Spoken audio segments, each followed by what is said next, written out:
selected the contract of Drew Smith and Kevin Kosmowski from Vegas. Smith will wear 62. Kosmowski will wear 16.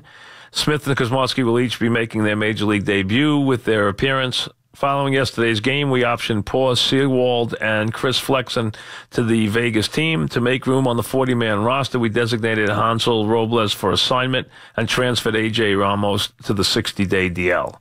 So, a whole bunch of moves for the Mets there. They've moved here, there, and yon with their staff. Cespedes not close to coming back. And they get ready for the Dodgers here. We're coming to you live from the Town Fair Tire Studios, powered by Town Fair Tire. Nobody beats Town Fair Tire. Nobody. The Yankees will be down in Tampa tonight with CeCe on the mound. Wheeler against Wood, as we said, with the Mets and the Dodgers. All right. Mike in Montclair. Go ahead, Mike. What's up? Who would have thunk that Jameis Winston could have possibly groped a female Uber driver? I mean, come on. It's not in his character. I mean, it's unbelievable. I was shocked to read that today. You know, the one thing I did not see anything except the headline, but we went down that road with that story last year, and I don't know what changed because she had already given her statement. He had given his statement. He had a friend with him who backed up his statement, as you would expect. I don't understand how they got to a point without there being another witness where the story changed and they felt they could suspend him. So that's why I don't know. And I'm not saying he didn't do something, because obviously he might have. But the point is, there's no history of him being accused. Oh, yeah, there is obviously. There is. There obviously was a history of him being accused in college of a case they said they couldn't prove. They lost the actual audio. The police that happens a lot with police departments that they actually. We got it. So it sounds like he's getting a 3-game suspension. Yeah. Although that's not been official yet. I do not believe. So, and I wanted to send my condolences out to the Kevin Knox family and to Kevin Knox himself for being drafted by the cesspool of the NBA, known as the New York Knicks. Oh, I thought you thought the whole NBA was one. I didn't think you differentiated between teams when it came to the NBA. Antonio in Newburgh, what's up, Antonio?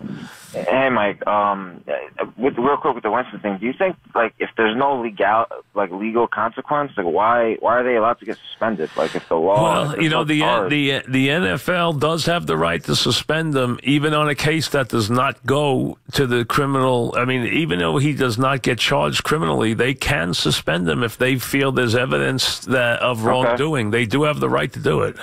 Fair enough. And with the Yankees, I'd personally rather keep Austin and trade Bird. I think Bird's overrated. If you're asking me between Bird and Austin, I completely disagree. I do not think Austin is anywhere near as good a hitter as Bird is.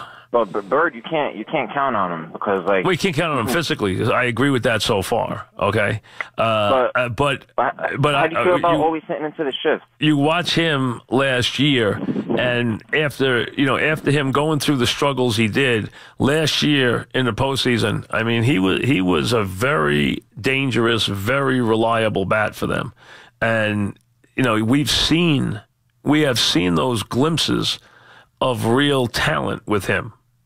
So I'm not ready to give up on him. Austin, I think, is a guy that clearly can play in the major leagues. I don't think he's going to be a great player, but I think he could be a guy who, if you put him on the right team, he could be a role player. The one thing with Bird I would be cautioned about is he's only been up 70 times this year. I mean, he does seem to take a long time to get going.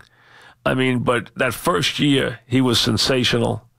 Last year, it took him a while to get going, but last year, late, he did put up, some decent numbers. And then in the postseason last year, I mean, I was impressed by some of his bats. Sonny in Sheepshead Bay, what's up, Sonny?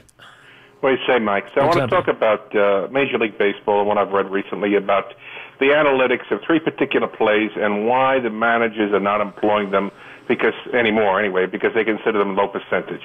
Bunting, hitting and running, and stealing. So I can understand bunting because nobody bunts anymore, so you're not going to be successful. Well, that's not the reason, though. You didn't give the reason why they don't like the bunt. They don't like the bunt because they don't believe in giving up outs. That's the reason behind all 3 of these plays. Right. Well, then you don't give up outs. Yes, you don't make outs. You don't make outs where you don't need to make outs. But nonetheless, for years, prior to the last 3 or 4 years, these 3 plays have been employed successfully as an offensive strategy for 100 years. Well, there were guys who, there were. You see, that's not always true. Earl Weaver didn't bunt. I mean, Earl Weaver was one. If you go back to Earl Weaver, did not believe in the bunt. He was not a bunting guy. He was a guy who was very much against the bunt. He used to say, "I'm not giving up any outs." He played for the 3-run homer, and that's going back to him managing in the late '60s. All right, so I mean, Earl Weaver was not a believer in the bunt. All right, let me just ask you about stealing. Okay, yes. Hitting and running, I understand because the amount of strikeouts are higher than ever, so you don't want to take a chance. Right, it's low percentage. Right, but stealing.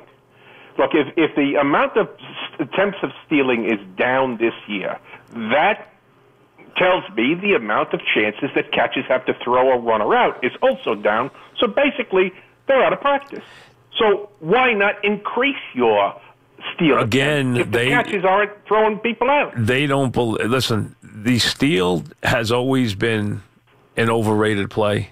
It was never as important as it was made out to be.